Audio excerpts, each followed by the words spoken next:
Welcome to Spinsters, a basketball podcast about basketball. I'm Haley O'Shaughnessy. And I'm Jordan Liggins.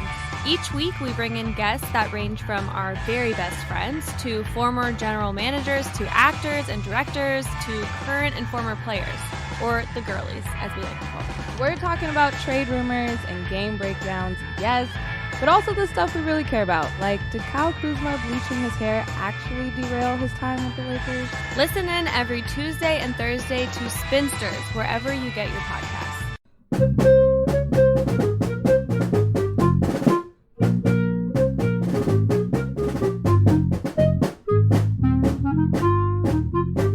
Hey everyone, welcome to The Final Four is Not on the Schedule.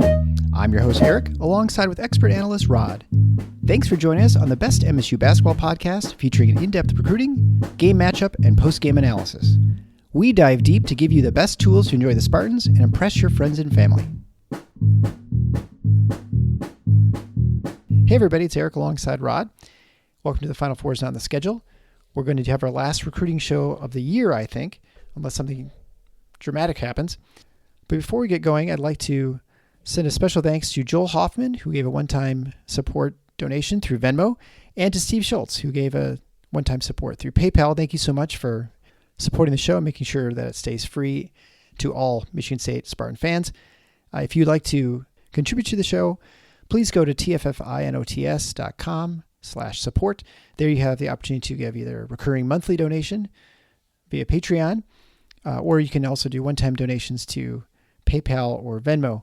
We also do accept checks. If you want to try and get our address, you can contact us by email at Eric, E-R-I-C, at tffinots.com, and I can get you the address so you can send us some cash. Before we start recruiting, we decided we're going to talk a little bit about Tennessee. And there was a scrimmage that Michigan State had with Tennessee Volunteers down in Knoxville.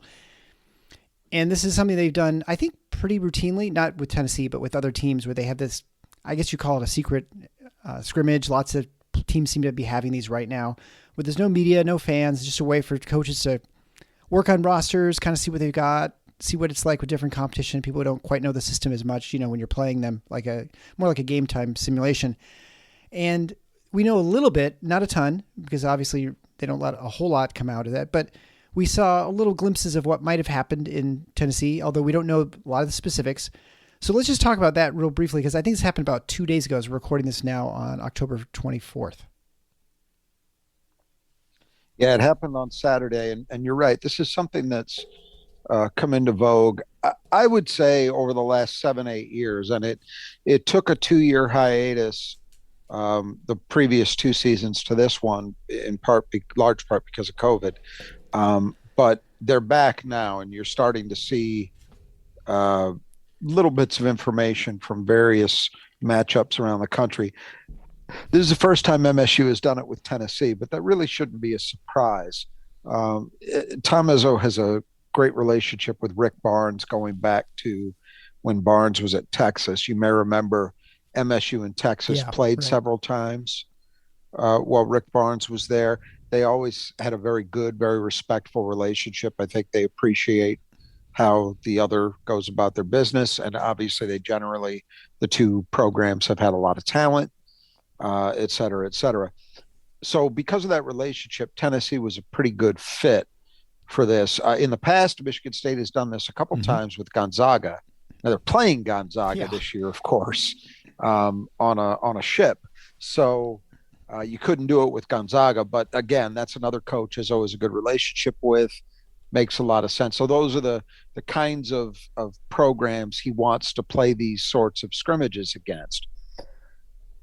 It seems the best I've gotten out of this is that Michigan State, quote unquote, lost a very close game in Knoxville. But there's a few caveats I want to put into that. The first is Tennessee is expected to be very good. I believe they're 11 in the AP poll, but the metric polls, Ken Pom, et cetera, you're seeing them in the top 5. And I think most people believe they're at worst a co-favorite in the SEC with Kentucky. So this is a very good team, very experienced, a lot of talent, some depth, good club to be playing against. So losing a close one on the road, even if it was a fully competitive game, would not be an embarrassment at all. Second, Michigan State played without Jaden Akins. He's still not quite back. Looks like they're expecting him back about a week or so in advance of the season opener against Northern Arizona. So whether we see him play in that game or not, I don't know, but I suspect we very well may. He didn't play in this one. That's arguably you can make a case Jaden Akins might end up as this team's best player. I'm not saying that's a fait accompli, but it's possible. So that would be something for Michigan State to be missing in this game. The third thing is how much these scrimmage results mean is really tough to discern because you don't ever see them. So you can't know how either coach was playing it.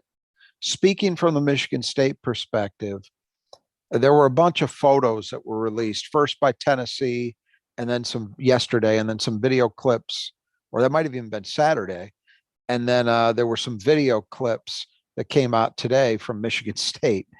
And I mentioned on our Twitter account that I was studying them like they were the Zapruder film. For those of you who are under 50 or 60, Zapruder was a guy who took video of a film at the time, of the assassination of John F. Kennedy. So it's a joke, but in any respect, one of the shots on the Tennessee account indicated Michigan State was trailing, I believe, 59-56 with about 11 minutes and 16 seconds left to play. You could see the scoreboard in the background. So there was another shot that had shown Michigan State up by 3 earlier in the second half with like 17 and change to go. So who knows what really happened? Again, the best word I've gotten is that Michigan State played very well, very competitively, lost a close one. From the video footage that MSU released today, there were some interesting things that were mildly interesting to me. One is you had a couple of shots of Pierre Brooks hitting threes off drive and kicks. A lot of drive and kick action from Michigan State in those highlights. Now, again, those might have been the only 2 Pierre hit in like 13 attempts. We have no idea. Right. Yeah, but exactly. He looked decisive and smooth as a shooter in the shots that were there. Joey Hauser hit a couple of threes in some of the video footage. That was interesting to see. Something that I noticed out of the photos, and this goes back to my point about you can never really be sure what the coaches were actually trying to do. There was a photographic still of Jackson Kohler and Carson Cooper out there together. Now, I personally am going to be very surprised if we see that very much this season. But it goes to the point that coaches often will use these scrimmages or segments of these scrimmages to try some things that they would not do in a game situation. And if that's what's really going on, then you really shouldn't get too hung up on the results.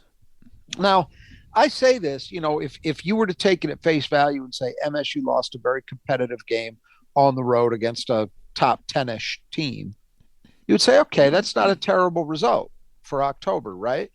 But we also don't know how Tennessee played it. Tennessee might have done some weird things with their lineup combinations, trying some things out, So the point is, you really shouldn't try to take a whole hell of a lot from it, even though as fans, when you know there was a game against another team, your instinct is to want to find out as much as you can, thinking that you can something can be derived from it. But in any event, that's as much as we know. I think when it comes to Michigan State right now, football season has been difficult. It's been a trying season. People are ready for basketball, and I think you're ready to jump on anything you can find. Yeah. Any sort of coverage, right? I mean, this scrimmage happens in mid-December. No one cares. But because you've not seen anything, you're wondering about the development of different players. Like you mentioned, sort of lineup curiosities. Yeah. Oh, yeah. 2 5s on the floor.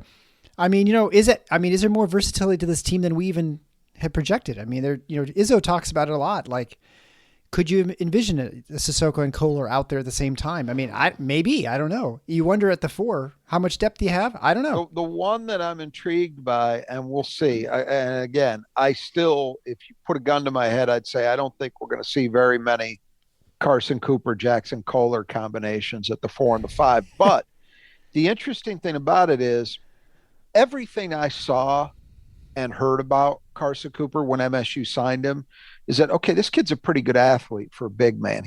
We talked about it when he signed. He had a background as a goalkeeper in soccer. Well, that generally means you've got pretty good lateral movement, Yeah. So, and from what I could see on clips, again, you don't see them tested the way big men get tested at this level typically, but he's a pretty good athlete, definitely a pretty good north-south athlete for a kid 6'11". But the word is he's really coming on defensively. And if that's true, maybe there's a surprise in there that says, hey, that kid can actually guard some 4 men. I can't imagine it with Kohler defensively. I just can't see it. Right. But Cooper, athletically, he's a good athlete. You don't expect a true freshman to grasp stuff that quickly. I mean, you're hoping that he grasps enough to be able to help a little bit at the 5. Forget going out there and defending stretch 4s, right? But who knows? So I imagine these are some of the things that Tom Izzo was probably trying to use that scrimmage to answer. Can I play those guys together? Is there a role for one of them to be able to handle the 4, at least in certain situations? I don't know, but I've heard nothing but good things about Carson Cooper's fall. I will tell you that. Well, it's interesting because we oftentimes say, "Oh, this is player 6'10". They're like, well, they could be a stretch 4, and then he's 6'11". Like, well, clearly he's playing the 5. It's 1 inch, and it's the athletic talent, and that's the ability that you need to play that position. You either can do it or you can't, right? You can either get out and cover the ball screens or you can't. Next season, Michigan State's going to have a 6'11" guy at the 4 named Xavier Booker. So, the height is not the big factor. It's the feet. It's how well can they move? Can they actually get out extended away from the basket and hang defensively? Jaren Jackson could do that. Marcus Bainum really never. I mean, he got better as a 5-man. But he was never a guy you would be comfortable with playing him at the 4 and guarding stretch 4s. That was not really in his bag. So it just depends. But it would be a really, really encouraging development if they thought Carson Cooper had that kind of defensive versatility. I mean, I'll just say that. Yeah, right. Well, and then you also, maybe we're just talking about 3-4 minutes a game, like you're just covering for someone I for think a blow, point, for a timeout the logical or something. conclusion to draw would be they're trying to determine if they can get away with it, as opposed to, oh, this is an answer.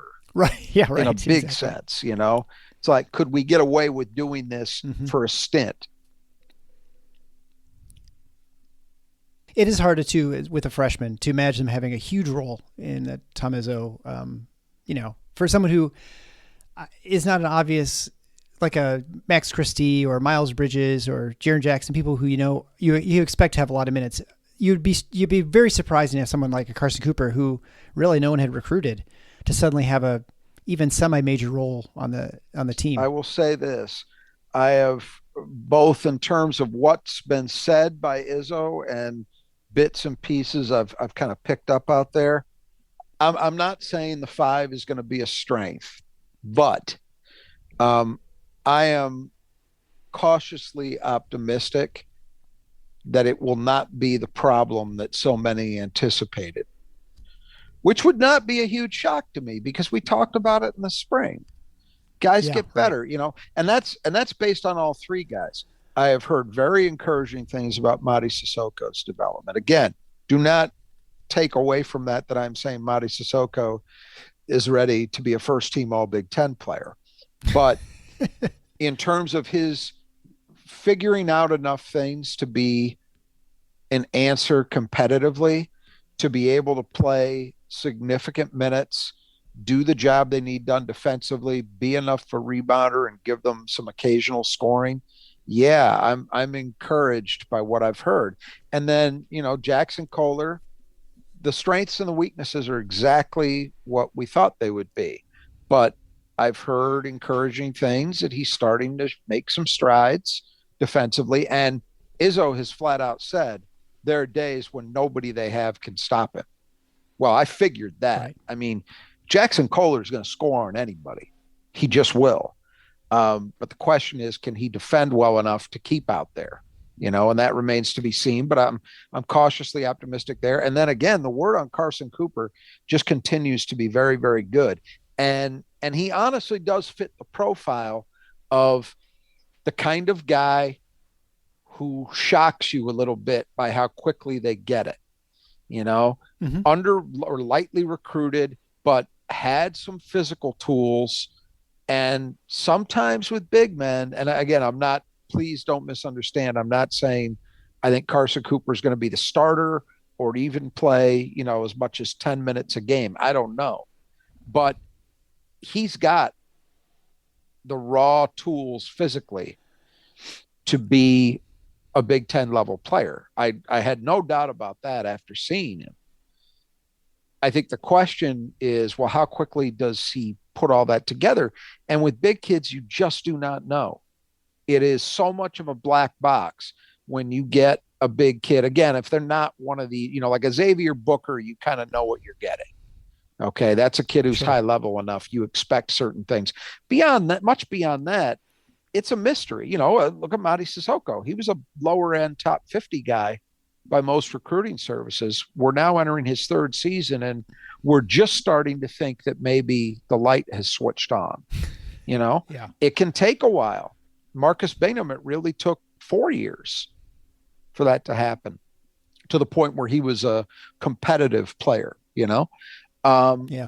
Sometimes it happens earlier.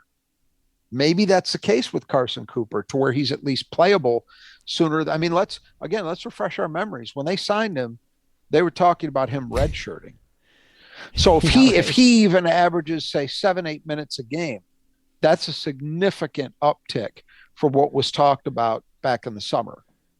Yeah. Well, and the nice thing is we are 14 days out as we're recording this from opening day against Northern Arizona. And actually even less than that, before the first game, the exhibition game against Grand Valley on November 1st. And so we will see all these players play, although maybe not Akins. I wouldn't be surprised if he comes out and makes a brief appearance, but yeah, the time frame, I think, for him, as I understand it, is maybe late this week to be a full go, I think.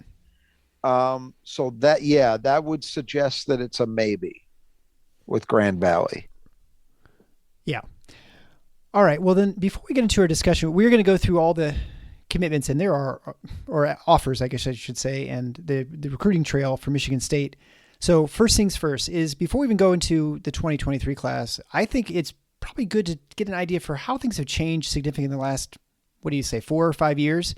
Recruiting has taken a new life of its own. Just its complexity has changed. I was listening to an interview with Izzo after one of the practices, I think, and he was just talking about how it has changed for him. He's always on the plane. He's doing a lot more traveling, and to try and develop these relationships, it's a lot harder because you just have to develop so much earlier and so many more than he had to in the past. I think part of that is a little bit of reflection that the fact that less of these players are from the state of Michigan and the immediate, vicinity, but largely it's just because of the nature of, I guess, NIL and the transfer portal and those sorts of things. So why don't you kind of just talk about how it's different now than it was just a few years ago, and then we can sort of understand this big long list we're going to go through, why it is the way it is. Yeah, I think there's several elements to all of this. I think first and foremost, something that Izzo's been reinforcing in a lot of preseason discussion, because he constantly gets asked about it by the media. Why didn't you go into the portal more, specifically for a 5-man, right? All the stuff we've just been talking about. But it's a broader point than that he's been making. He's reiterated that even though the general tenor of college basketball, and frankly, I'll say this, when transfer rules first got loosened up during COVID, my assumption was, okay, Michigan State's likely to be a big winner here because they're a major program that can sort of pick and choose guys that, much as the way we've seen other programs use the portal, that they can go in, other major conference programs, they go in and, okay, we've got a weakness on the wing this year. We go out, we get a wing from a smaller, from a mid-major and solve our hole, right? And my thinking was, well, the rich are going to get richer. So the schools like Kentucky and Duke and Michigan State are going to really be able to make hay with this. Some schools have done that. I think Kentucky's clearly tried to do that. I think Duke has tried to do that to an extent this year. They didn't so much last season, but this year for sure, if you look at their roster composition, they've added some transfers. They were active in the portal. Michigan State did not do that. They did it last year with one guy, Tyson Walker, but they didn't add anybody this year. And Izzo reiterated that he wants to do things his way, and his way involves recruiting guys out of high school, building relationships, and helping guys develop. And he spent a lot of time talking about, what players owe the program, what the program owes the players, and, how the portal has circumvented a lot of that. And, this will be an interesting year to kind of, this coming season, to demonstrate what he's talking about. Put the 5 aside for a second, and let's look at the wing. I think you could make a case that Michigan State maybe could have benefited by adding, I don't think they necessarily needed to add a guy who was going to come in and be a starter on the wing, but you could have made an argument that, they should go out and get some 6'5" to 6'7" guy, who could at least play 15 minutes a game, maybe more, depending upon how good they are. But Izzo was a believer in Pierre Brooks. And we're going to find out this year whether that was, a smart decision or ill-conceived.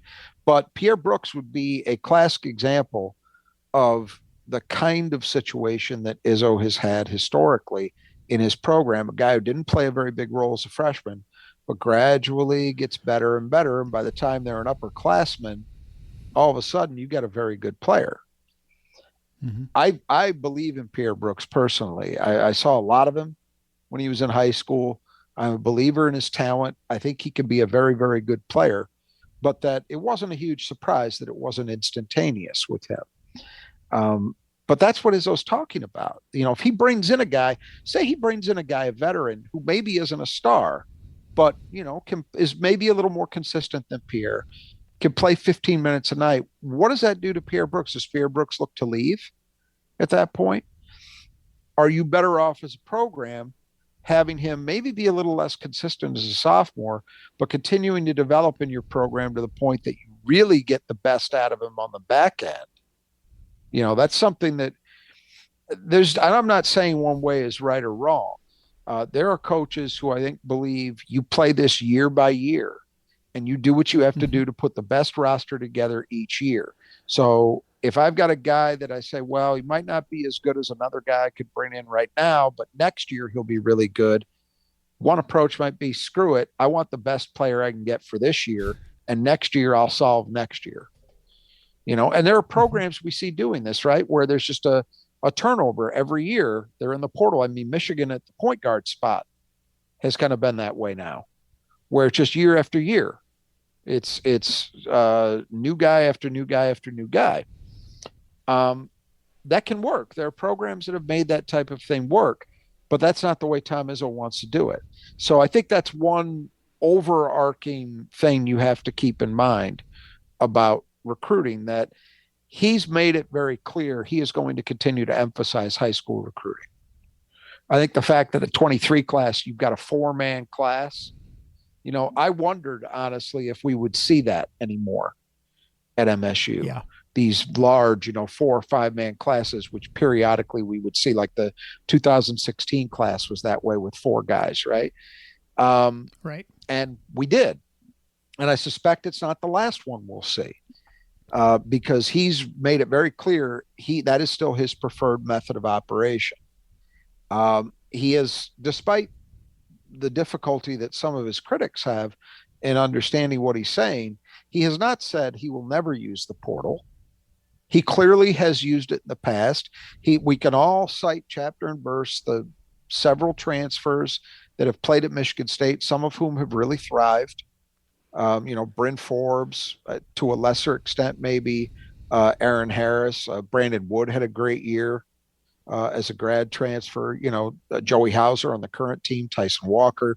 There have been guys who have had decent or better than decent runs, but it's not his preferred method. He is not going to be a guy like, Brad Underwood was this year. That's just not how Izzo wants to operate. So I think that's important to understand. Now, you mentioned what Izzo, and Izzo has talked about how often he's on planes. And it's very clear if you look at where guys are located that MSU is recruiting, there is a broader scope to what they're doing than they've historically had. Historically, this has been a program that has concentrated its recruiting effort on the upper Midwest. So Michigan, and then from there, fanning out Ohio, Indiana, to some extent, Illinois, occasionally Wisconsin, occasionally Minnesota. Basically, the traditional Big Ten states. I don't know if they've ever really recruited a guy from Iowa. I was thinking about that. But the other Big Ten states, that's typically been it for MSU. We've started to see that change in recent years. Madi Sissoko obviously is from Africa, but he played at a prep school in Utah. Jackson Kohler is from Utah, played at a prep school in California as well. AJ Hogard from Philly, or suburban Philadelphia. They've expanded. Tyson Walker, a transfer, but a transfer from New York. So we've already seen this start to happen, but I think as we go through the 24 and 25 classes and what they've currently got going, you're seeing it even more. And primarily, I think that's out of necessity. Recruiting tends to be a cyclical thing where you don't always have a bumper crop.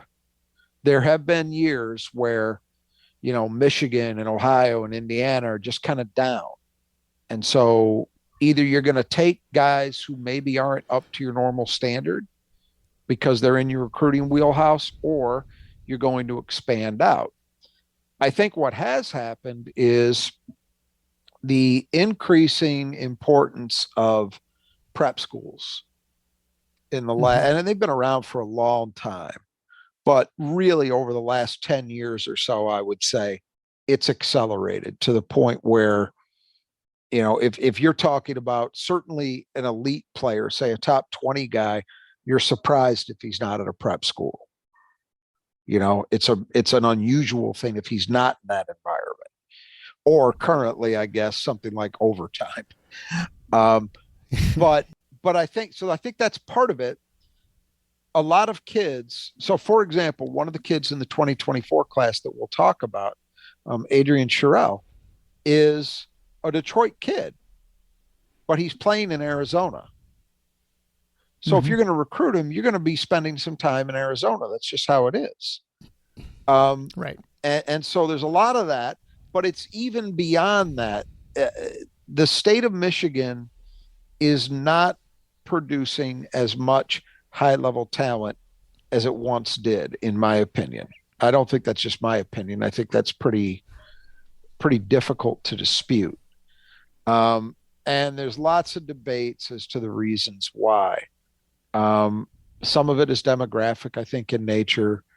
Some of it is pretty clearly, I think, the MHSAA does the high-end sport of basketball no favors by some of its policies, which end up driving kids like Sherrill and many others out of state to play their high school basketball.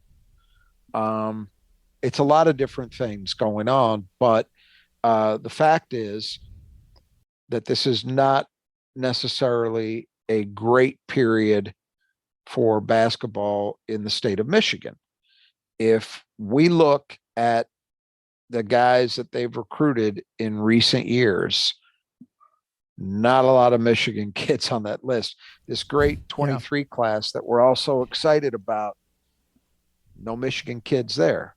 Now, there's two from the upper Midwest. Fears is from Joliet, Illinois, and Booker's from Indianapolis. So they fit the normal blueprint, but there were no Michigan kids. There wasn't even a Michigan kid that Michigan State offered in 23. Curtis Williams, who ended up at Louisville, was one that kind of seemed on the periphery of it, but he never got an MSU offer. And that's it. 22, I guess you count Carson Cooper because they got him, and he's from Jackson, but that wasn't a normal one, right?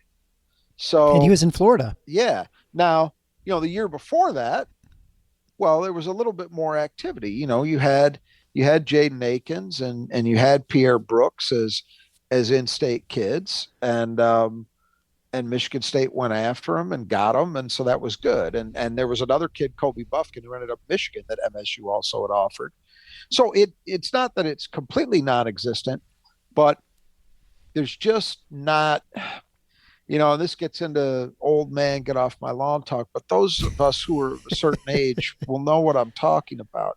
I mean, if you grew up in the 70s and 80s, and it lasted even into the 90s and maybe the early years of the aughts, you just expected that every year the state of Michigan would produce not just guys who could help a Big Ten program, but stars, multiple guys who were stars. I mean, I could think about classes, the 1995 class, which ended up maybe a little bit of a disappointment in the end, but had at one point had four guys in the top 10.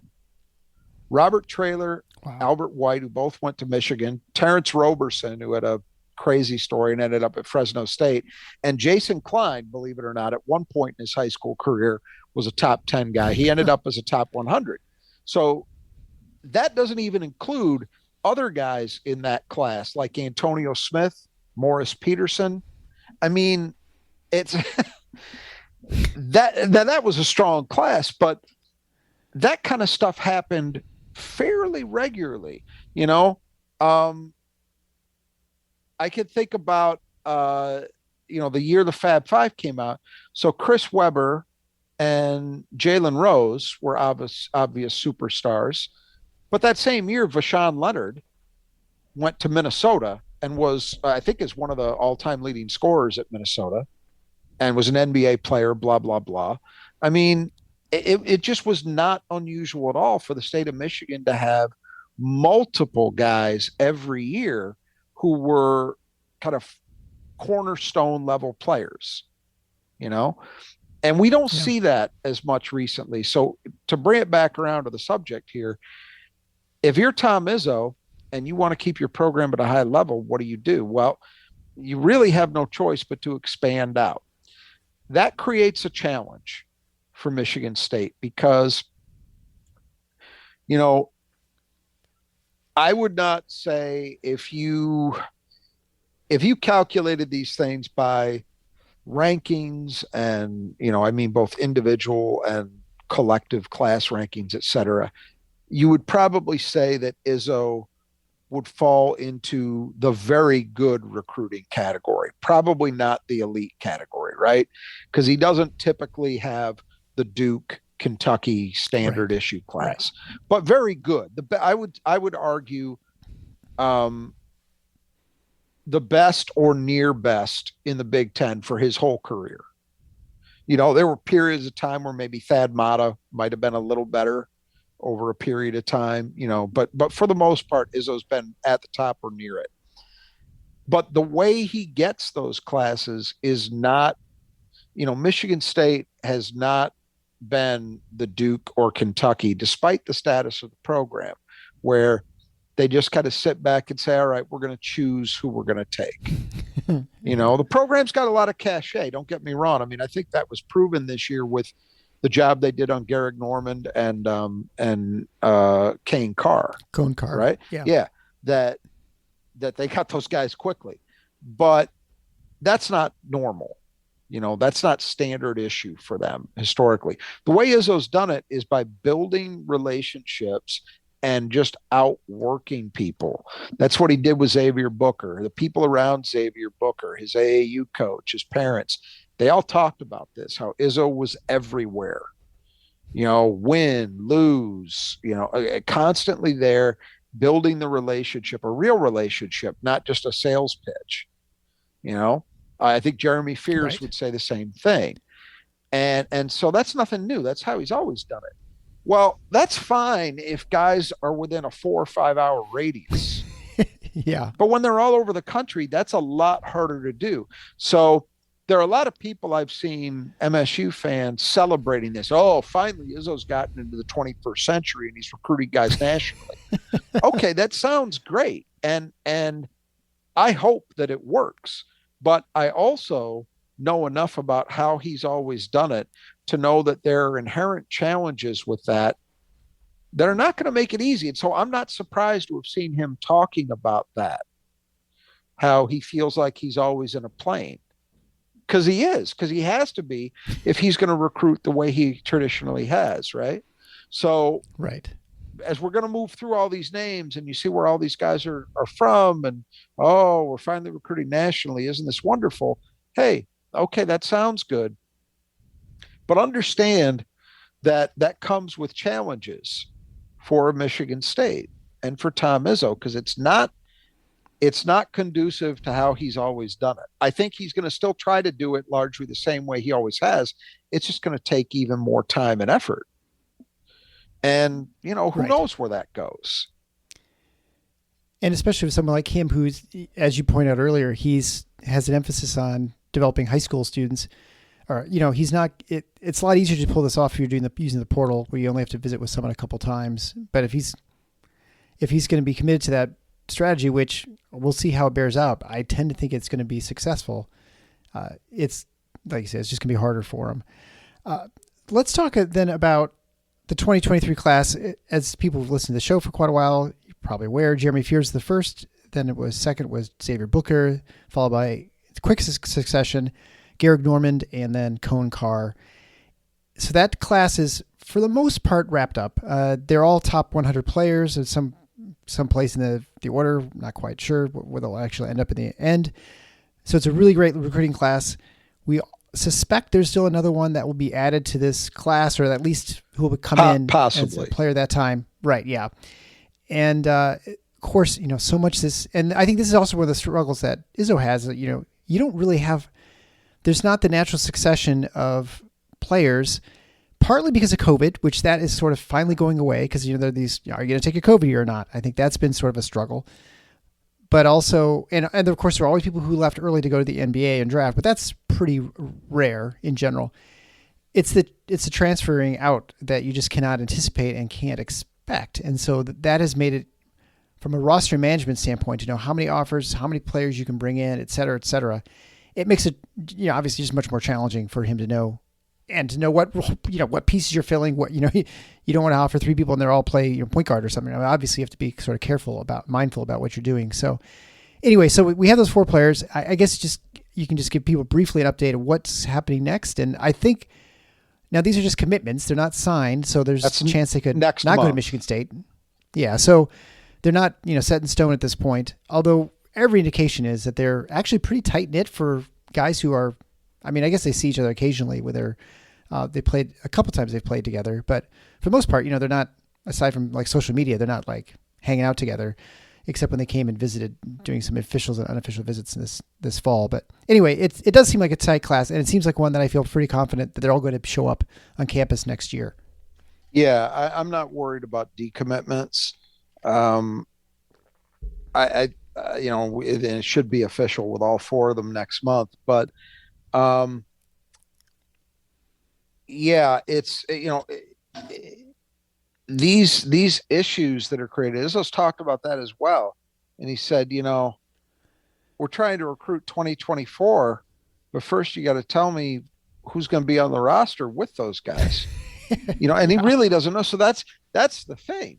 You can look at it and say, well, it seems obvious when so-and-so graduating, we'll need a point guard or we'll need a wing.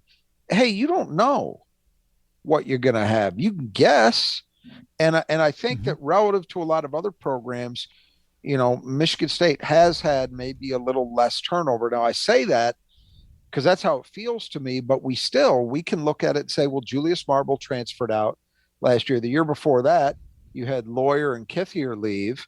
So that's 3 guys in 2 years. And Watts at some point Watts, too, right? 4 guys in 2 years, yeah. Right? So that does seem like a fair amount, right? But it doesn't feel that way. But I think that's the difficulty that he's having. And so I think what that gets you back to is you just recruit guys that you think are good players, can, be OKGs, our kind of guys, fit the program. And then you sort of see where you're at when the time comes, when there's a little more clarity, which really is going to happen every spring. I find it interesting. And it's going to continue to be interesting to see how they approach that. Right now, you look at it and there aren't a lot of guys on the current roster who will have eligibility left that I would think are obvious candidates to leave, to transfer somewhere else. But boy, you just don't know because so much can happen. You talked about before last year and even the spring and just the last episode, we were talking about the preview show with Michigan State, that AJ Hoggard, even though he's having arguably a really great year, that he was close to leaving the program. Right. That's just, and so I think there's things that are going on that we, you and I don't even maybe know about that could be factors are working.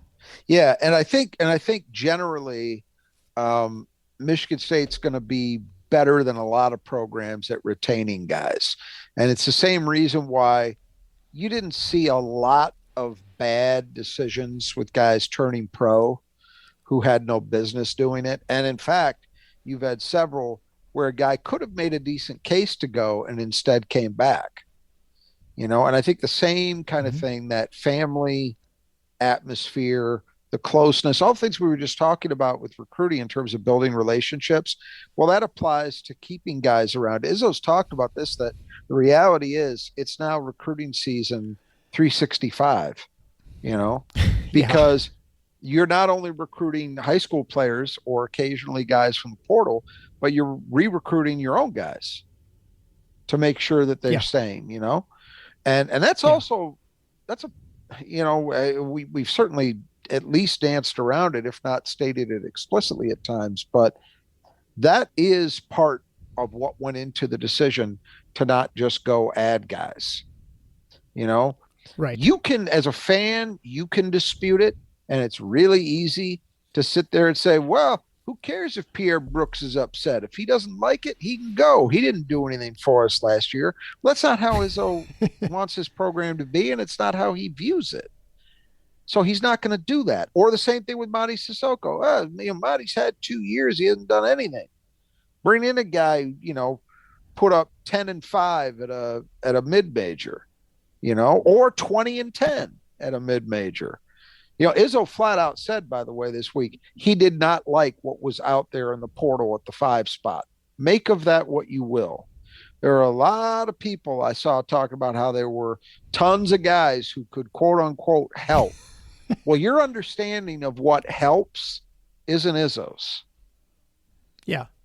Well, and I think it's important too, and Izzo mentioned this, I think, once or twice, that one of the I guess sad aspects of the whole transfer portal is there are 400 or so players who entered the portal, meaning they left their team, and they never found a place to land. And I'm glad you brought that up, because there was something that at least was mildly interesting to me that came out of not this past weekend, but the one before.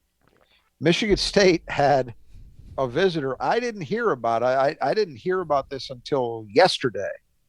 A kid named Caleb Hunter Caleb Hunter was a guard. He's the son of Lindsey Hunter, the former Detroit Piston. Oh, yeah. Played his high school basketball in the Detroit area. I think he played at Southfield Christian for a while. And then I also know he played at UAD Jesuit and went to Mississippi Valley, where I believe his father went, and had 2 very good years. In fact, he was the SWAC Freshman of the Year 2 years ago. He hit the portal in the spring. Best information I could find was at the end of March or early April, I think. He hit the portal. He has not landed anywhere, and he was at Michigan State. Now, as preferred walk-on or something, maybe as a visitor. Yeah.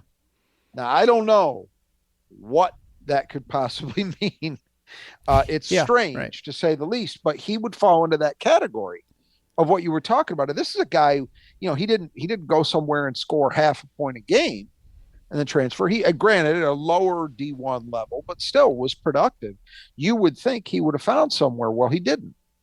So as of right now, he does not have a college program. Now, I don't know what's going on and whether that's realistic for MSU or whether they were kind of, kicking the tires on it or just being gracious, doing it a favor. Or something. Yeah, who knows? Right. Yeah. But that's one kid out of countless ones who fall into that category you mentioned. Yeah, and I think like any process, right? I mean, this is brand new how it's working, and I think people are going to be much more discerning about when they enter the portal and what their prospects are, and just like entering the draft, right? Like people go in and they come back. I mean, kids will make mistakes for sure, but people are going to they're at least the experience. There'll be at least a knowledge, like, oh, just because you put it yourself at the portal doesn't mean you're going to find some place to go because they're, of course, new freshmen coming in. I would love to believe that would be true because you'd have fewer sad stories. But I think, and this is one of the things that I think Izzo is getting at when he goes on these rants that people don't like. Some people don't like. We have made it so easy for a student athlete to make that kind of decision that it becomes a real effort to not do it. Yes, right? I see. You have to have real maturity at a young age and or at least be willing to listen to great advice around you, which you may or may not have. And be able to, as a result of those things, be able to shout down the voices within yourself. Forget external voices. Everybody has an ego. And when you're young, and I would think most of us listening to this realize this, when you're 18, 19, 20, 21, your mindset is not what it will be as you gain experience, as you age. You believe things that an older you would never buy into, right? Yeah. That, oh, it's not about me. It's this coach that's screwing me. I just need to go somewhere they'll appreciate me. Maybe that's true. I'm not saying those situations never happen, but it could be you. Yeah, right. And very few. So I think with the system now the way it is, you could say that in the past it was very much anti-student athlete. It was so difficult to transfer.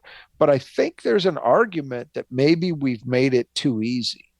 And I would never, my personal belief is I think you have to err on the side of freedom. And so I'm okay with the system that we have right now from that perspective.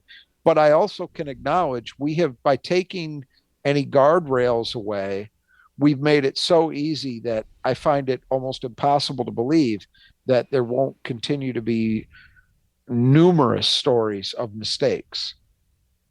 And we're not even talking about mistakes where, a guy goes someplace and it doesn't turn out the way he thought. I'm talking about what you were alluding to, that, guys who just never get another opportunity. And they don't get a degree, right? I mean, at least a lot of these kids get a degree, which opens up some economic opportunity for them later on in life. Yep. They miss out on that. I think it's the right thing, legally, morally, etc. But let's not pretend that it doesn't come, that it comes without a cost, because it does. Right. Well, hey, let's talk about recruiting. So, let's begin with the 2024 class, and we'll start with Kurtang. He's a 6'4" wing for Massachusetts. Before we go into 24, just to finish up 23, because we didn't. We'd sidetracked there. Yeah. So the one thing I would keep my eye on for Michigan State, again, absent any, real surprises, either with guys leaving early to turn pro or guys transferring out. One thing I would keep my eye on, that I've been told to keep my eye on, is if Michigan State is going to go in the portal, it would probably be for a very specific type of player. And I may have mentioned this in a previous episode, but it's worth restating anyway. If you look at the roster going forward, the expectation will be, well, Joey Hauser definitely will be gone. And I think most expect Malik Call to be gone after this year. Technically, he could come back for a COVID year. But right now, I think the betting is that he will go. He will be done with college basketball after this season. So that leaves 2 spots at the 4. Those are your 2 4-men that are gone. Well, they're bringing in Xavier Booker, but then the question is, who else? Well, Cohen Carr could be another one, but at that position, and I think he will play some 4. But I think the question is, do you really want both of your options at that position to be freshmen? It's kind of tough to hold a freshman accountable with another freshman, unless they're a really rare kind of player. And maybe Cohen Carr is. I've heard great things. He played for USA Basketball a couple of weeks ago and was apparently outstanding. So lots of reasons to be bullish on him, but you see my point. So what I've been told is, if they're going to be active in the portal, right now the thinking is it would probably be for a veteran at the 4 who would be capable of holding, doing things the right way. So that means defending, rebounding, the kind of guy you could use to teach Xavier Booker with accountability, but who was comfortable playing a more limited role. So you're not going out looking for a guy who's going to start. So you got to thread a real needle there. Get a guy who's good enough to help, but whose ego is okay with not coming in and having a legitimate chance at playing 25 minutes a night. That's not easy. That brings us back to the original part of this discussion with the Tennessee scrimmage. It makes you wonder if they say, well, maybe we don't need to find someone because we're going to have... Maybe you got Cooper. He'd be a sophomore. If Carson Cooper could play that spot, you're right. Then maybe it changes that dynamic. And in fairness, this was something I heard, a couple months ago. If Cooper has developed, it might already be outdated information, but that's the one obvious spot that, just looking at the roster, you could say, okay, I could see that in the spring. Other than that, probably not a lot that they would need to do, because you have those 4 freshmen coming in. You expect, for now, Malik Hall gone, Joey Hauser gone, and Tyson Walker. That's not a lock that all of those guys go, but that's what you would expect right now. So, there's not a lot that they would need to add. That would be the one spot where you could kind of see it. But anyway, that's what I would expect in the spring as of right now. But that's, of course, always subject to change. Sure. And we just called that the 2023 class. So let's, again, start talking about the 2024 class. Kurtang, 6'4" wing for Massachusetts, top 50 player. He took an official this month, and people comparing him as maybe like a Josh Langford-like player. Yeah, and so what's meant by that is a good athlete, not an eye-popping athlete, but a good athlete, but a very developed, skilled game. Very good shooter, understands how to use ball screens, kind of a catch-and-shoot guy. So think of the best of Josh Langford over the years. I have no idea whether he likes to shoot long twos. I don't mean that. Um, but stylistically, think about what kind of player Josh Langford was, and that gets you into the realm of what apparently there is to like about Tang. Um, Took an official, lots of MSU interest. There's a lot of schools in that mix. Remains to be seen, but definitely a name to watch. Anybody they've got in on an official, I think, is a name that you have to think very seriously about. And he just took one recently. It was weekend before last. Next would be Aiden Sherrill. He's a player we had talked about it briefly earlier. 6'10", Michigan native, top 50 recruit. He's now playing prep school in Glendale, Arizona. Yeah, and the interesting thing here, he had a brother who played for New Haven when Romeo Weems was up there. So he is a very much from this area. Michigan State has had him in on an official already. Michigan just offered him recently, so they're in the mix as well. There's certainly other schools like Alabama is in the mix. Again, not a total shocker. Nate Oates might have some familiarity with the family. Definitely a guy who fits this recent mold of Michigan State format. So think about Jaron Jackson. Marcus Bingham never really developed into a four, but same type. And now Xavier Booker, where a lot of length, good shooter, good athlete, not really a five in that, he's not a bruiser, but lots and lots of potential. So he's clearly a name to watch just for the level of interest they've shown and the fact that he is actually, unlike a lot of these guys we're going to talk about, he is a kid who's originally from the state of Michigan, so he's familiar with the program. And that always, you'd rather have that than not. Although it does raise an interesting point, which I guess is worth talking about here as much as anywhere else. We were discussing in part the novelty of the Garrick Norman and Cohen Carr recruitments, guys from outside the region that Michigan State got involved with fairly late and just wrapped up. It was like a Duke style, Yeah. Oh, they offered, and a week later it's done, and just obliviates everything else that had been there up until that point. I think that, there's been there's an old saw, familiarity breeds contempt.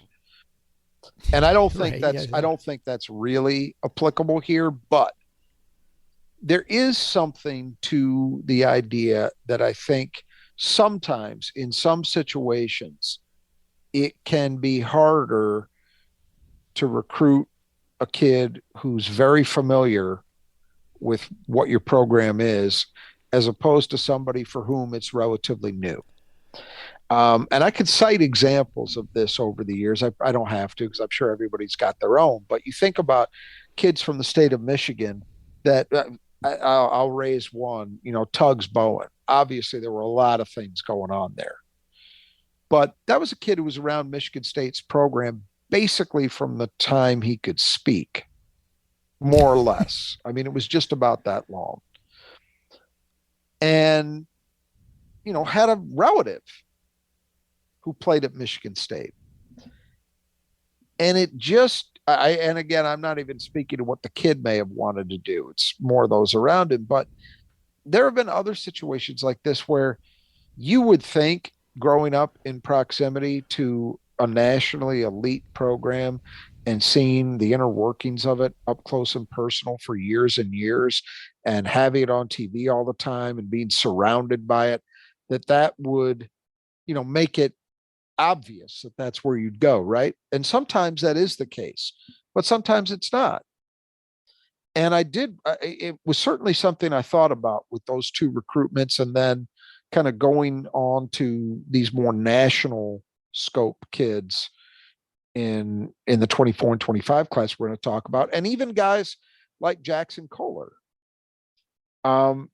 where you do begin to wonder, boy, does it take somebody who's not in that area where they're constantly bombarded and it's just kind of an accepted fact of life that Michigan State is a great program, Does it maybe sit differently sometimes with kids like that? I think it's why it's important that you have to do the due diligence to identify what kids are receptive to that, no matter where they're from. But it is kind of interesting. Who's the last kid from the state of Michigan that got offered and committed within like 3 weeks? Yeah, well, I guess you have Michigan and Michigan State, so probably there's always like, well, I can go to the other school. You just let them play each other, right? But I think that's probably part of the problem. I guess. Too. I mean, the last one I can think of, maybe I'm missing somebody, but the last one I can think of was maybe Denzel Valentine. His dad played for MSU, and he grew up in Lansing. So, I mean, yeah, you'd hope, right? But that stuff did not happen a lot. Even somebody like Cassius Winston, that was a battle that took forever. That was 4 years of recruiting. And they go out, and 2 kids from outside the region with no obvious connections to Michigan State, bing, bang, boom, it's done. So maybe there's something to that. I don't want to get too caught up in that, but it just does occur to me that, and this is something I've heard, Jim Comparoni would talk about this from time to time, that sometimes you become it's a variation on this theory he has, which I don't always agree with, that, you can be the leader for too long. If you're the leader, but you haven't closed it for a long time, what that ends up being is you start looking around for something else because you're bored or, whatever it is. I don't know that I entirely buy into that, but I do think sometimes with some kids, there can be a jadedness that comes into play relative to Michigan State, where maybe a kid from the outside is like, oh my God, this program, it's been 8 Final Fours, under this coach, yeah. Hall of Fame coach. They're in the conversation and on national TV all the time, every year. Why would I not want to go there? Maybe it strikes kids who haven't been exposed to it day in, day out a little differently. I don't know. I mean, I think it's going to be hard to evaluate that because there aren't a lot of kids who fit into that inundated with it from birth category, and for the reasons we've talked about, to use as a control or a contrast. But it did occur to me that was interesting, that those recruitments, where those guys were from and how quickly they wrapped up. Yeah, if you're in the state, every 3-game losing streak Michigan State has, and the people are talking about the dysfunctions.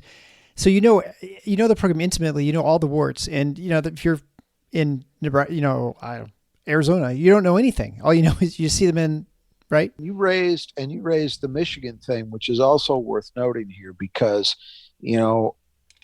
negative recruiting happens all the time.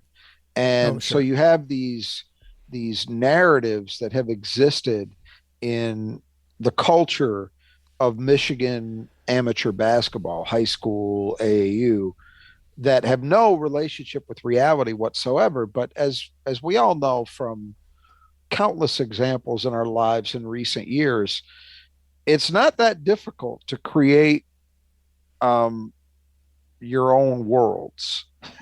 And one of them that's been created is, I always go back to the Torrey Jackson line when, he elected to go to Notre Dame over Michigan State. He said it was because Michigan State didn't let you get your boogie on.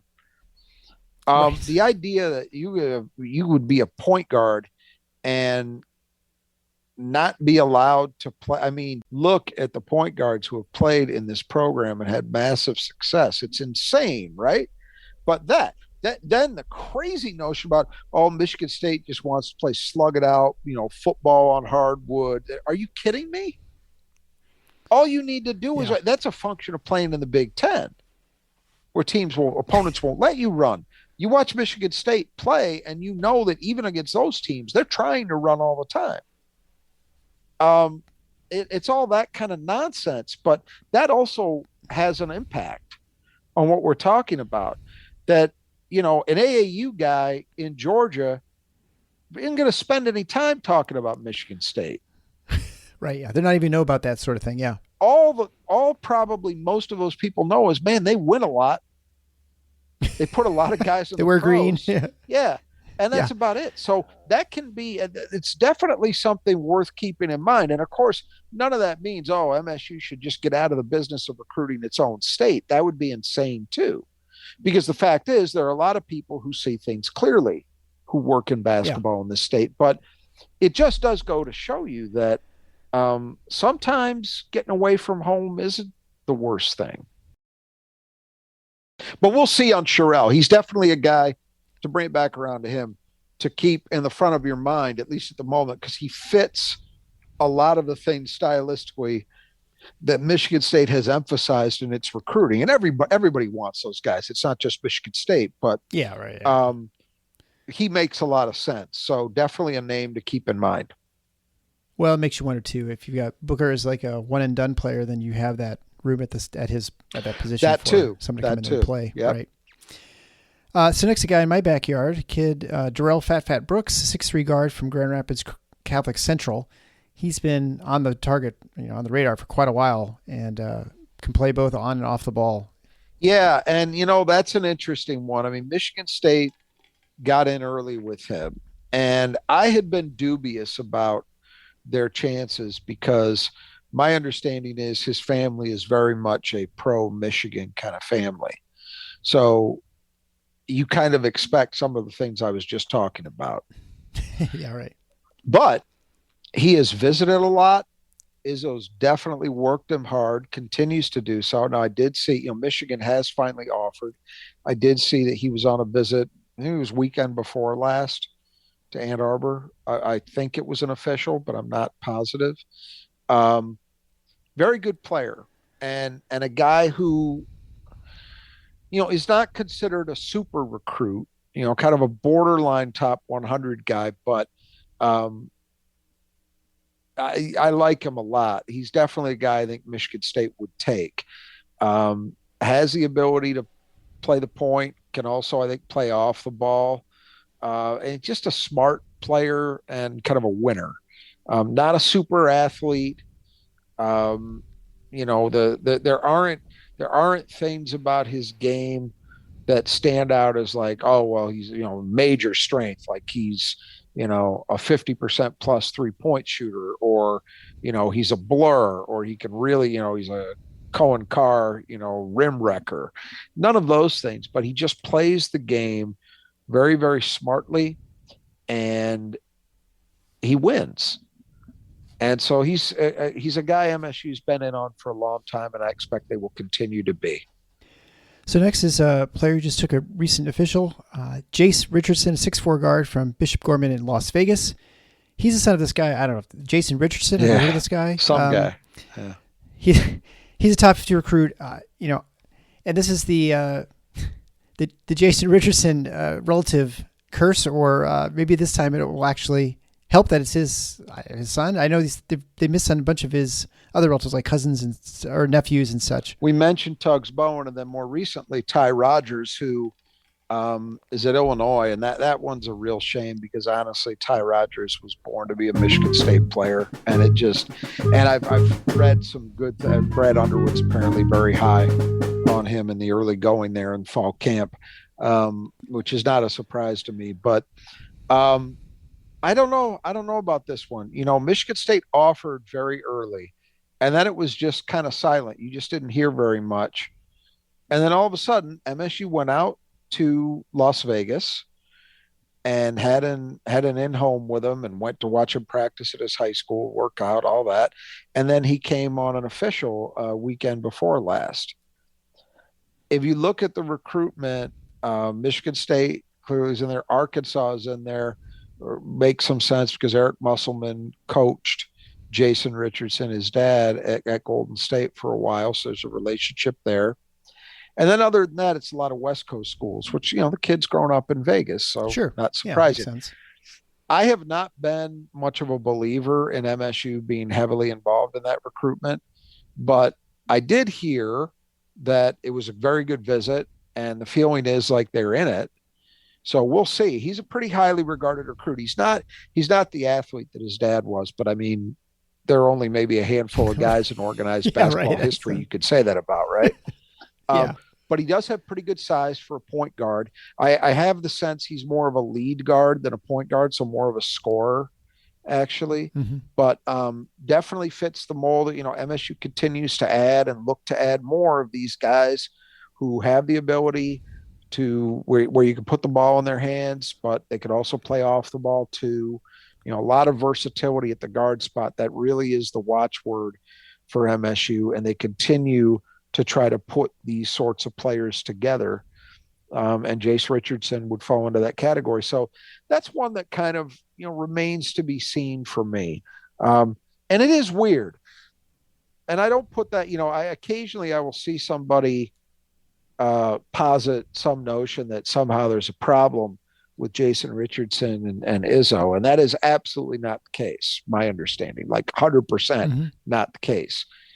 But I think he just does not insert, like there's certain people like, it remains to be seen if this will ever be tested, and maybe I'd be proven wrong, but I don't think so. I would tend to think if Mateen Cleaves had a child, or Draymond Green, who was being recruited by college basketball coaches, that they'd almost kill their child before letting them go anywhere to Michigan State, right? Yes. Right, I don't think Jason Richardson operates that way very clearly. So I don't think I don't think the fact that he went to Michigan State is going to be the deciding factor in this, at all. But we'll see. I heard a little more optimism coming out of that visit than I'd expected to. So I guess you don't write it off. He's a good player, but they're on a bunch of good players. So he's not a make or break guy, but it would be interesting to see if they could land him. Sure. Yeah. And you could definitely expect some people are just, they don't want to make someone feel the pressure of living in their shadow. Yeah. And so you say, hey, I'll talk to you about Michigan State if you want to know about it, but I'm not going to push you one way or the other. I want you to make your own path. People assume that stuff, and sometimes it does matter. It really depends on the situation. But I can think of lots of guys. Henry Bibby was a UCLA guard. His son played at Arizona. You could think of brothers, which we're going to talk about as we get into the 25s. But yeah, right. The Capel brothers. One went to Carolina, one went to Duke. That's I don't ever recall a situation like that where one went to Michigan State, one went to Michigan. I have trouble envisioning that, but it does happen. So next would be James Brown, 6'10" big from Chicago, top 50 recruit. He's listed Michigan State as in his top 10, and he's already also had an official visit, and he's got a relationship with Jeremy Fears, who of course is a 2023 commit. Yep. They know each other very well, played together. And Brown's been open about it, talked about it. And I will say this, and I've made this comparison before, but I'm making it maybe a little different way now. I've seen people, Jim Comparoni one, but I've heard this from a couple other people too, that Jeremy Fears as a player is as good a recruiter as they've had in the program in a long time. And he just, in so many ways, he reminds me of Mateen Cleaves, and that's one way. Mateen Cleaves was relentless when he was a Michigan State player in recruiting for the program. Like, just relentless. And it sounds like Jeremy Fears is that too. So what kind of role he could play in the James Brown recruitment remains to be seen, but I think he's a factor. Probably not the deciding factor, but a positive factor for Michigan State. So kid from Chicagoland, plays for St. Rita's there. So Catholic school. I don't get the sense there's any shenanigans, which you worry about at times with Chicago, but doesn't seem like it. And in fairness, usually the Catholic schools are not, the kids from the Catholic schools are not involved in that. It tends to be kids from the public schools over the course of recent history, at least. But he's a center all the way. We talked about Sherrell as a guy who's that big stretch four. Brown is considered a center, like a guy they think could be an outstanding rim protector, good post player, needs to get stronger, but definitely is the frame to add good weight. Major recruit. The sense I have, and this will evolve as they all do, but the sense I have early is that The biggest challenges for Michigan State would be Illinois and North Carolina. It's a heavyweight battle. I mean, Duke offered him too, but I haven't seen, which is funny because John Shire is a Chicagoland guy, but I haven't seen a lot of a sense that Duke is a major player in that one, at least as of yet. It feels like Illinois and Carolina are the other two that you would watch for at the moment, but big time player to be sure. Could end up as like a top 25 type guy in the class. Okay, next would be Jonathan Powell. He's a 6'6" wing from Ohio, top 50 or 100 recruit. He's also had a visit to Michigan State and good shooter, good ball handler. Yeah. I had a discussion with somebody I'm not going to name who covers recruiting for Michigan State that told me that the feedback they got from Powell on his visit was the most positive they could recall. And this person's been doing it for a few years, not forever. But it was the most positive feedback they remembered getting from a recruit ever, which was really interesting to hear because that's been a lower, some of these recruitments like Brown is a big name and there's a handful of others that have gotten a lot of attention. Powell didn't get as much attention, but he could play. And I took that as a very positive sign that Michigan State can be expected to be right in there. He's from the Dayton area, 6'6", very good shooter, good ball handler. So again, that versatility that Michigan State really seems to be emphasizing. We want guys that you can put the ball in their hands and maybe not so much, we have point guards and then we have guys who are kind of catch and shoot on the wing. They're looking for more versatility than that in a lot of these players. And Powell would fit that category. So definitely a name to keep your eye on. Next would be Jesse McCullough, 6'9" forward from Cleveland. He had an offer already in the summer from Michigan State, but haven't heard much since. Yeah, and I was looking into it. His recruitment period has been kind of quiet. He got a Michigan offer. I think he has an Ohio State offer. So definitely a lot of schools circling that one, but just has not been as active in terms of visits as far as I can tell as some of the other guys in the class. He got an early offer though, which may just have been a function of Michigan State seeing him earlier. I wouldn't attribute too much import to that, but good size at 6'9" and a very good perimeter shooter for a guy that size from the Cleveland area. Michigan State's had some success, Delvon Rowe being the obvious one. So we'll see where that one goes. Okay, a 6'8" forward from Connecticut, Tyler Betsy. He was offered by Michigan State early October, and obviously a guy who's going to play in the wing, but maybe a little 4. Yeah, this is where you start to get into these, these guys on the East Coast were just not used to seeing it with Michigan State involvement. But Betsy is reportedly very much a 3-and-D kind of guy. So good shooter, but not a guy as opposed to some of these other guys like we were just talking about Powell.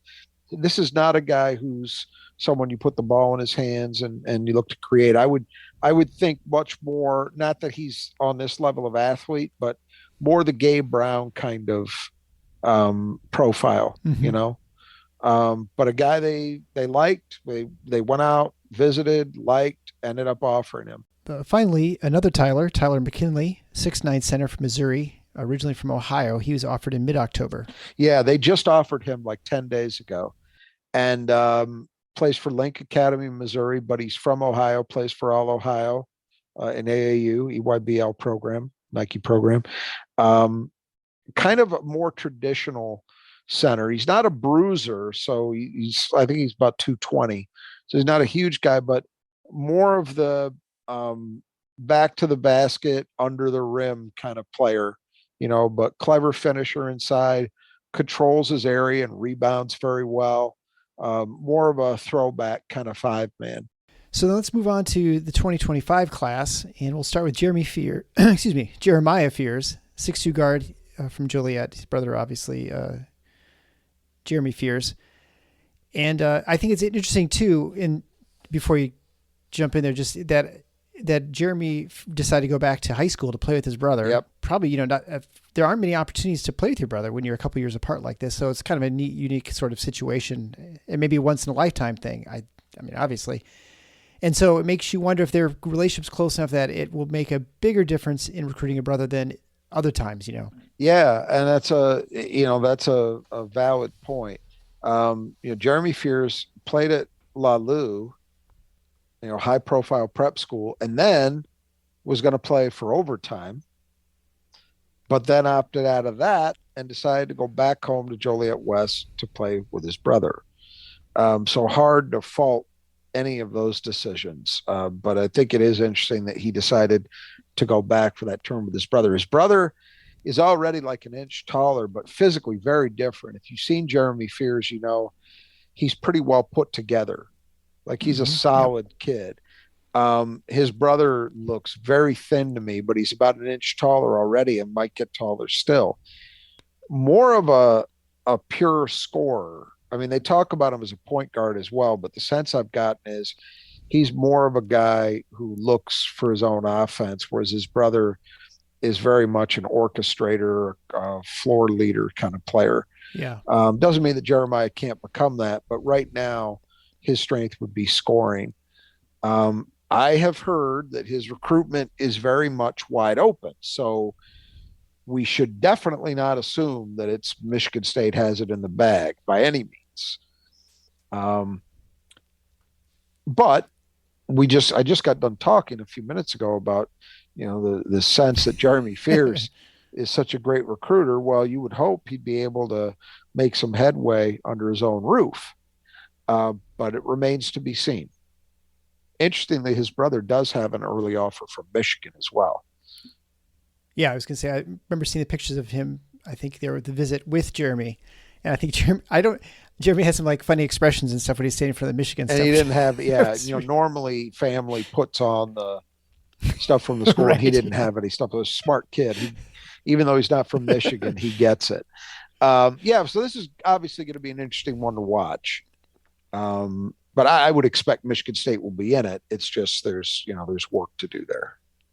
Yeah, and like we were talking about at the very beginning, it's hard to know where the pieces are going to be open for someone like that. And you don't know where, from growing standpoint, maybe he'll be 6'5", and you're like, well, now he's a different sort of position you're recruiting towards. Yep. So then it would be E.J. Walker, 6'8" wing from Northern Kentucky. He's had a couple of visits to Michigan State on unofficials, and for the location, he's obviously he's in Big Ten country still, so he's had other looks from other teams in the Big Ten. Yeah, they had him up a couple times in August, and maybe it was into the beginning of September. But since then, I mean, he's been on a whirlwind. I mean, he's been at Purdue, he's been at Ohio State. I think he's been to IU. It very much feels like a Big Ten recruitment. And he was really enthusiastic about Michigan State when he took those visits. He has not been back since. I don't know how to read that, whether that means interest is waning in either direction, but it doesn't seem like his stock has dropped. Let's put it that way, because he continues to be taking these Big Ten visits and adding offers. So, versatile kid, good size at 6'8", not a point guard, but definitely capable of playing on the wing, can shoot it. They think he can handle it a bit. And obviously at that size, those are big pluses. Next would be a 6'4" wing from Flint, Trey McKinney. He plays at Orchard Lake St. Mary. And, you hear Flint and you think, oh, Michigan State. Yeah, not in this one. He's been really, I'm sorry. I mean, there are people who will claim that, shouldn't be so pessimistic about it. And he did take a visit to Michigan State at some point during the football season, might have been in September, but fairly recently. I don't buy into that. I've heard too much. His father is a Michigan fan and a deep Michigan fan, and I just have a hard time imagining it going the right way. Now, Michigan State's going to recruit him because he's a highly regarded kid, and he's from, a stronghold and from within the state. So you're going to recruit those guys. You kind of have to, even if you don't think you've got much of a chance. But I don't hold out a lot of hope on this one. And he's a good player. I mean, he was very good for he plays at Orchard Lake St. Mary's. He was very good for them as a freshman. He's He's a highly regarded kid. I haven't seen him be rated as a truly elite guy, but figure top 50 for sure. So definitely somebody that, would be a good get. But I just don't have a lot of faith in it. I'd love to be wrong. Maybe I Sure. will be, but Well, and it's still a couple years away, right? So that's a lot of things can happen, obviously. Next would be Jerry Easter, 6'4" combo guard from Toledo, Ohio, and he's had an offer from Michigan State for quite a while. yeah, and visited last year and all that. There just hasn't been much happening lately, so I don't know where that is. But he does have an offer.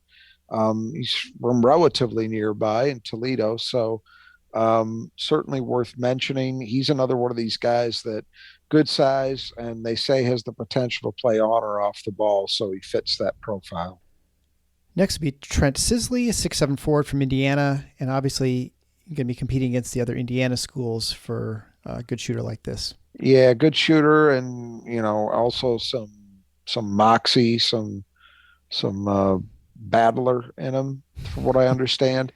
IU, Purdue, definitely involved. What you would expect. So, um, got a Michigan State offer. Haven't seen anything about a visit recently, so I don't know where this one's at. But we're basically listing anybody that Michigan State's offered at this point. And I think, and by the way, it should be said in regard to both these classes, for reasons we've already articulated, first and foremost, you don't yet really have a good feel for what you might actually need Yeah, in right. those classes. That it's going to be a while before we get clarity. I think one, we talked about the challenges that Izzo would have in recruiting the way he wants to recruit with classes this far flung. But I think one of the ways you can maybe get back into that kind of approach is when you whittle it down. So you're not, I don't expect Michigan State to be recruiting, 10, 11, 12 guys per class full bore. That's just never been the way they've done it. So I don't think they'll start. I think they will whittle this down, and it may be a while before we get a real clear sense as to, okay, who's a legit target and who, for whatever reason, didn't end up being one. So that 6'7" wing from Indiana, top 10 to 20 in the recruiting class, Jalen Harrelson. There's been a lot of talk about him. He's obviously highly sought after by not only Michigan State but a lot of other teams in the Big Ten, the Midwest. Yeah, priority recruit in the Big Ten for sure. You know, IU, Ohio State, Purdue, Michigan State, Michigan, all very interested. Everybody says, just raves, a good shooter, good handler. Some people even call him a point guard. I think at a minimum, he's, one of these guys who can play on or off the ball. Just too tough to tell when you're talking about a guy who hasn't played a second of his junior year. Yeah. I'm sorry, sophomore year. What am I saying? Right. Yeah. Yeah. How the pecking order is going to evolve. You just don't know yet. But suffice it to say, a ton of early interest, priority recruit in the Big Ten, maybe beyond. That remains to be seen. But I would expect Michigan State to have a lot of competition here. And finally, for the 2025 class, Francis Chukwudebulu. He's a 6'10" center from Texas. I'm actually impressed that I got his name right, I think. Yeah, and I think he is probably going to be one of those elite players at least as far as it looks right now. He's visited Michigan State. Yeah, and I guess this is that position or that size and position you can't miss by having too many of these guys for the most part. No, and he's again, like some of these other guys we've talked about, like a James Brown, a rim protector, a guy who's athletic, a lot of length, has the potential to add good weight too. It looks like this is a highly regarded player. I mean, he's somebody that I think people are expecting is going to be a national level recruit with a lot of interest. But Michigan State is in there early and in there very competitively. And what's interesting to me, so he is trained by a guy named Rashard Phillips. And people may remember him. He was arguably, well, not arguably, definitely one of the best guards to ever play at the University of Detroit. He played his high school basketball at Ferndale High School, and unfortunately for him, Michigan State never made an offer because he was in the same class as a guy named Mateen Cleaves. But he was outstanding at U of D. Outstanding. At 5'9", undersized guy, but just really good. For a long time, he was a trainer in the state of Michigan, and then he moved to Florida. And so he's been training guys down there. Now, I haven't been able to determine what the relationship is with this kid because he actually plays in Texas, not Florida. But apparently Rashard Phillips is training him because he was on the visit with him in East Lansing and had very, very positive things to say about Tom Izzo.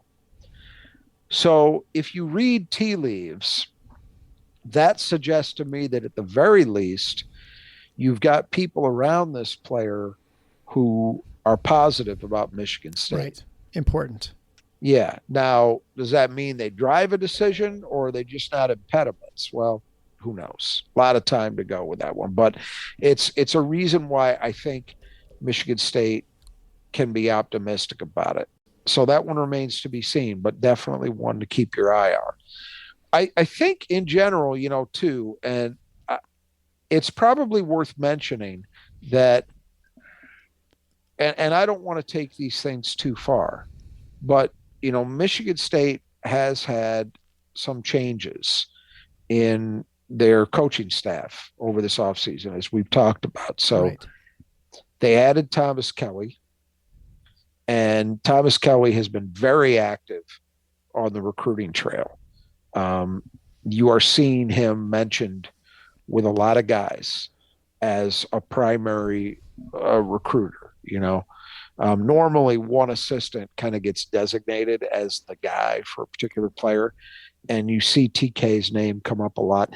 And then let's also remember that they hired John Borovich from right. Northwestern, right, who had quite a while ago had been on the Michigan State staff as a grad assistant. So kind of a return home for him. But I do think it's interesting that, and I don't think it's just about those guys. Don't get me wrong. But I do think it's interesting that we are seeing this kind of unprecedented approach for MSU, at least in terms of the breadth of, just the sheer number of kids they're offering. Yeah. That is something that they have not done before. And it does coincide with adding two younger guys. I mean, TK is not that young. Neither is Borovich, for that matter. It's not like they brought in a 29-year-old. No, right, yeah. But younger than what they've had.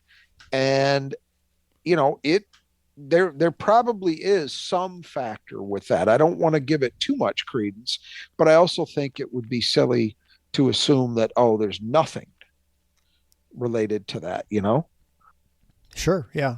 I mean, if you separate out these coaches more, you can definitely cover more ground, right? And especially if before you probably you could have had just as many miles logged, but they're all going together. Now maybe you have them separated a little bit more than in the past, and so you could still have a bigger class, right? I also think it was mentioned. I remember, they had the Borovich hire under wraps for quite a while. Like, it was known in the tight inner circles who it was going to be for quite a while before it was announced. And I remember hearing about it. The word was, this is somebody who's used to recruiting at the D1 level, but not at a blue blood. So recruiting at a place where it's hard to get kids. And of course, Northwestern would fit that mold for a variety of reasons. It's not an easy place to recruit to. And that doesn't just solely go back to, not having a winning tradition. It's also about academic requirements. A lot of things go on at that school that aren't necessarily factors in the same way most other places, Right. And that's where Borovich had been. So I think that maybe that's something. First of all, these guys all come with their own base of contacts. So they know people, just like, Doug Wojcik had a relationship with Max Christie's AAU program because his kids had played there.